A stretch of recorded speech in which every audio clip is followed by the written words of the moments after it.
Good morning, welcome back to my new blog. তো আজ হলো মঙ্গলবার, তো কার্তিক মাস প্রায় চলে যাচ্ছে। তো আজ হলো লাস্ট মঙ্গলবার, তো ভাবছি আজ একটু ভালো করে পুজো দিয়ে দিই। তো কার্তিক মাসে তো অনেক মানা চেনা আছে, তার জন্য তো প্রায় মঙ্গলবার আমাদের ভালো করে মানা হয় না। তার জন্য সকালবেলা সব পাশকর্ম কাজ সেরে স্নান টান করে চলে এসেছি পুজো দিতে।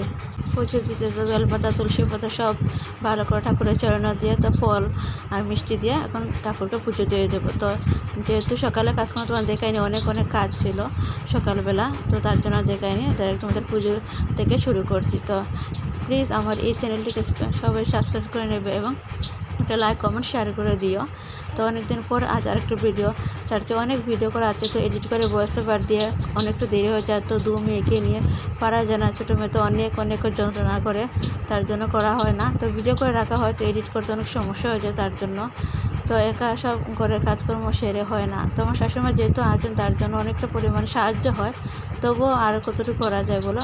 এদিকে আমার মটর ডাল ভিজিয়ে রেখেছি। তো এদিকে দেখো অনেক রকম সবজি আনা হয়েছে আজ, তো যেহেতু আজ লাস্ট মঙ্গলবার মানা হবে, তার জন্য অনেক রকমের সবজি আনা হয়েছে। তো সবজি, মটর ডাল, কচু শাক ভাজি এসব করব। তো এদিকে ভাত বসিয়ে দিয়েছি। তো আজ একটা এসেছিলো পার্সেল, তো এটাতে স্টিকার বলে এটা কি, তো এই যে দেওয়ালে লাগায় না, কী বলে এটাকে, স্টিকার বলে, কালারিং স্টিকার পাওয়া যায়, তার জন্য রান্না করার জন্য এনেছি। তো আমাদের সামনে আছেন এই যে সাদা অংশটা দেন, সাদা অংশটা অল্প পরিমাণে, তার জন্য জল টল পেলে ময়লা জমে যায়, তার জন্য ভাবছি এই জায়গাটা পুরো খাবার দিয়ে দেবো স্টিকার দিয়ে। তা আর কিন্তু তোমাদের সাথে অবশ্যই শেয়ার করবো স্টিকার লাগানোর পর আমি, তো যতটুকু তোমাদের শেয়ার করছি। তো সকালে খাওয়া দাওয়ার পর এখন দুপুরে সকালে সিদ্ধ ভাত দিয়ে খাওয়া হয়ে গেছে। এখন 12টা সাড়ে 12টার মতো বেজে গিয়েছে। তো ছোটো বড় মেয়েকে পাঠিয়েছে এখন স্নান করতে। তো এদিকে স্নান করছে, আমি ওকে বলে দিয়েছি স্নান করতে, শ্যাম্পু ট্যাম্পু দিয়ে স্নান করছে ও। তো আজ স্কুলে পাঠাইও নি, তো সকাল উঠে অনেক কাজকর্ম সেরে তো আর পাঠাইনি, অনেকটা দেরি হয়ে গিয়েছিল। তো চলো মেয়েকে স্নান টান করিয়ে শেষ করে তারপর আবার এসেছি রান্না করে। তো এখন মটর ডাল বসিয়ে দিয়েছি, আর এখন সবজি কাটবো।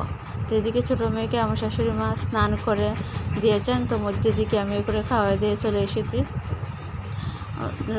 খাওয়া দাওয়া এরা ঘুম পাড়িয়ে রেখে এসে তার জন্য কোনো সবজি বানিয়েছে। এদিকে ডাল আমার ভাজি হয়ে গিয়েছিলো, কচু শাক হয়ে গিয়েছিলো, লাস্ট সবজিটাই রয়ে গেছে। তো অনেকটা পরিমাণ সবজি, তো কাটতে অনেক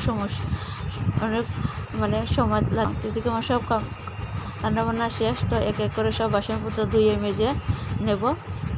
তো এর থেকে আমার দুটো মেয়ে ঘুমিয়ে পড়েছে, তাদেরকে অনেক টাইম দিতে হয়, যেহেতু তাদেরকে এখন টাইম না দিলে তারা অনেক ছন্নছাড়া হয়ে যায়। তো মেয়েদের ক্ষেত্রে, স্পেশালি মেয়েদেরকে তো অনেক টাইম দিতে হয়, তাদের ক্ষেত্রে ছোটো থেকে মানুষ করতে হয়।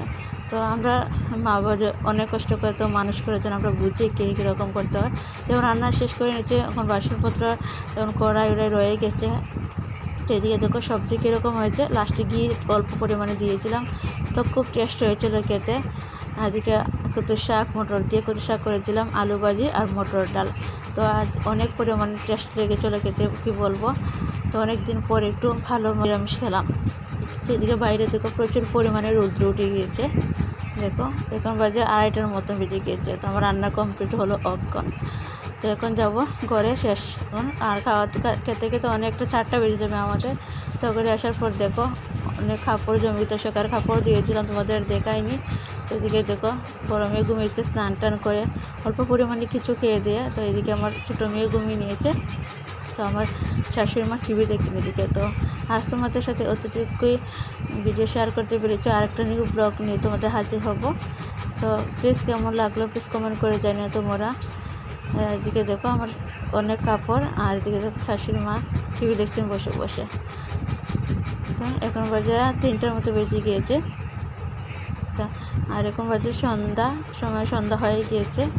তো ভাবছি এখন কী করবো, নিরামিষ যেহেতু খাওয়া হয়েছে। তো এখন মেয়ের জন্য ম্যাগি বানাচ্ছি, সিদ্ধ ম্যাগি, আর আমাদের সাথে গুঁড়া রুটির সাথে চা খেতে অনেক পরিমাণে মজা লাগে। তো কে খাও প্লিজ কমেন্ট করে জানিও। তো দেখো খুব টেস্ট লাগে চায়ের সাথে গুঁড়া রুটি খেতে। তো কয়েকটা গুঁড়া রুটি বানিয়ে নিলাম। তো দেখো খুব সুন্দর গুঁড়া রুটি হয়েছে, আর খেতে অসাধারণ হয়েছিল। কয়েকটা করেছি সাথে খাবো বলে। তো ধন্যবাদ সবাইকে।